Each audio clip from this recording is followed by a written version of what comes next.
Hello, আমি শান্তর wife. আপনাদেরকে এখানে দেখলাম, তাই ভাবলাম একটু আড্ডা দিয়ে যাই। চা খাবো, রক চা। চা চা বসো। ভাবি আসলে বুঝতে পারতেছি না, মানতে পারতেছি না যে আপনি আমাদের সাথে আড্ডা দিচ্ছেন।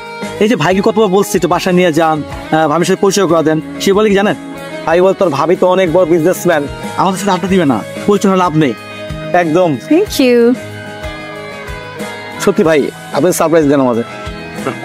ভাবি থ্যাংক ইউ ভাবি আসার জন্য। ভাবি না না, আমিও আসতে চাচ্ছিলাম, আমার মনে হলো যে গল্প করি আপনাদের সাথে এখানে। চাটা কিন্তু দুর্দান্ত খারাপ, এটা বুঝতে পারছেন? এটাই আমাদের কাছে। I am sorry. বলে শুনো রে কাহালিয়া